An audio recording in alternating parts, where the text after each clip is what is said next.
Rahim was a simple farmer. His world was a small patch of land under a very big sky. This land was his only inheritance, a gift from his father, who had been a farmer before him. But the land was tired and dry. The sun was often harsh and unforgiving, baking the soil until it cracked like an old plate. Rain was a shy visitor, arriving too little and too late. Every morning Rahim would walk to his field, his heart heavy with the same old worry. He would look at the thirsty ground and pray for a miracle that never seemed to come. His life was a cycle of hard work with very little reward, a story written in sweat and dust. The harvest was always meager. The grains he collected were barely enough to feed his small family for a few months. For the rest of the year, he had to work as a laborer in the fields of wealthier landlords, his hands calloused and his back aching. He dreamed of a better life for his children. He wanted to see them go to school, to wear new clothes for the festival, and to eat until their bellies were full and happy. But his dreams felt as distant as the clouds that promised rain but floated away. The weight of his barren land was not just in the soil, it was a weight he carried in his soul every single day of his life. In the village, people had their own ideas about life. They would sit under the large banyan tree in the evenings, sharing stories and opinions. Many of them believed that fate was everything. A man is born with his destiny, an old man would say, nodding wisely. If you are meant to be poor, no amount of work can make you rich. It is all in the hands of God. They looked at Rahim's struggle and shook their heads with pity. Poor Rahim, they would whisper. He works so hard, but his luck is bad. His land is cursed. These words were like stones, adding to the burden he already carried on his shoulders. Rahim listened to them, but a small part of him refused to believe it. He felt that there must be something more to life than just waiting for luck to change. He saw the birds building their nests straw by straw. He saw the ants working together to carry a grain of sugar. Nature did not simply wait, it worked tirelessly. He wondered if he was missing something, a secret to farming that others knew and he did not.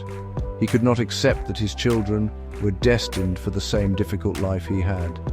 This quiet refusal, this small seed of defiance in his heart, was the beginning of a long and difficult journey toward a different future. One day, news came to the village of a farmer named Ismail in a neighboring district.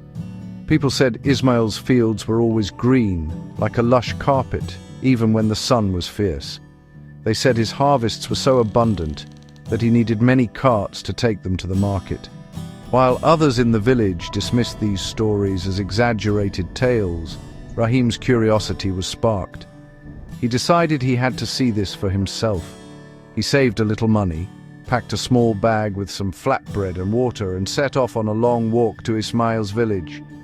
It was a journey of hope, a desperate search for answers that he could not find in his own land or among his own people.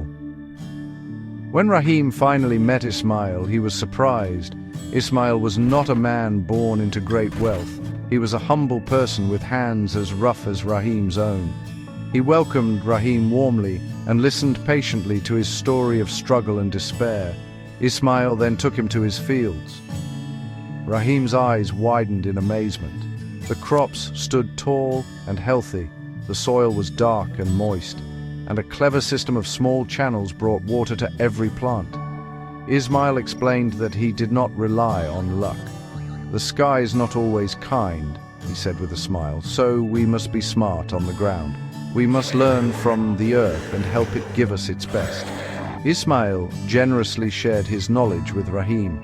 He taught him about new types of seeds that were stronger and needed less water. He showed him how to make his own natural fertilizer by composting waste, turning useless things into black gold for the soil. He explained a technique called drip irrigation, using small pipes to give water directly to the roots of the plants, wasting not a single drop. For Rahim, it was like discovering a hidden treasure. He listened to every word, his mind absorbing the information like his dry land absorbed the first drops of rain. He knew this was the secret he had been looking for all along. Rahim returned to his village, his heart filled with a newfound energy. He used his meager savings to buy the new seeds and some pipes for irrigation. When his neighbors saw him digging new channels and laying pipes, they laughed at him. "Look at Rahim," they mocked. "He thinks he can order the rain with plastic pipes. He is wasting his time and money." The laughter hurt, but Rahim's determination was stronger than their doubt. He remembered Ismail's green fields and worked from sunrise to sunset. He mixed the compost, planted the new seeds, and watched over his field with the care of a father watching his child. He was no longer just a farmer, he was a student of the soil. The weeks turned into months. Rahim's small field, once a symbol of his failure, began to transform. Tiny green shoots pushed through the cracked earth, stronger and healthier than any he had seen before. The drip irrigation system he had so painstakingly built worked its magic, delivering precious water directly to the thirsty roots.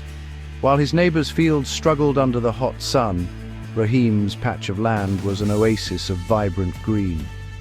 The same people who had mocked him now stopped by his field, their whispers of doubt slowly turning into murmurs of disbelief and wonder.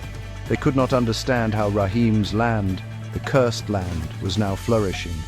When the time for harvest came, Rahim could hardly believe his eyes. The stalks of grain were heavy, bending with the weight of the golden kernels. The vegetables were plump and colorful. He had never seen such a bountiful crop in his entire life. His first harvest was 3 times larger than anything he had ever managed before. He and his wife worked for days, their faces beaming with joy. The feeling was not just of relief, but of profound victory. He had not waited for luck. He had invited prosperity with his own 2 hands. The grains filled all his storage pots, and there was still so much left over. With a cart overflowing with produce, Rahim went to the market. For the first time, he was not a desperate seller taking any price offered. He was a proud farmer with high-quality goods. He earned more money from that single harvest than he had in the past 2 years combined. The jingle of coins in his pocket was the sweetest music he had ever heard. He bought new clothes for his family, books for his children, and delicious sweets to celebrate.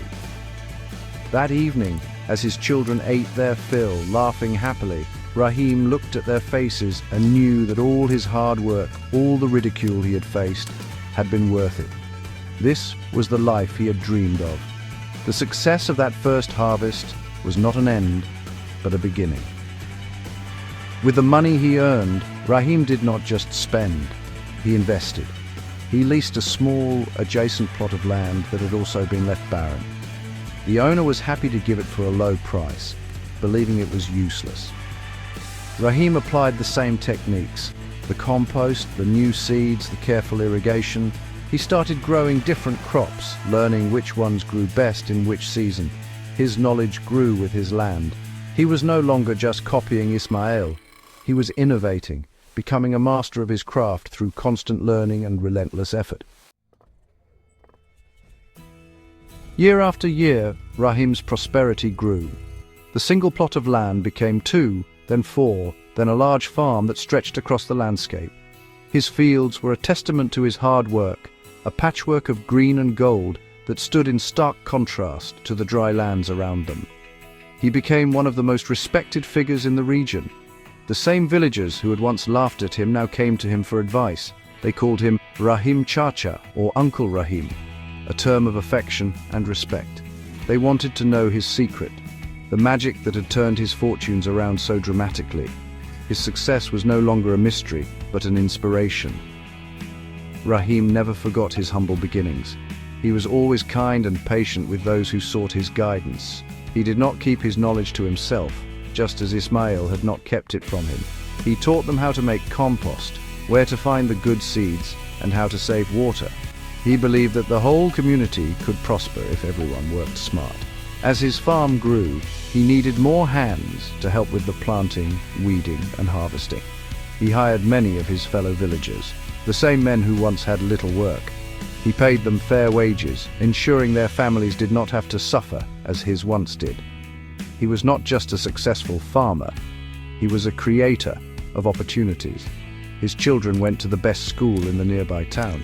He built a new, sturdy brick house for his family, a home filled with laughter and security, but he never lost his connection to the soil.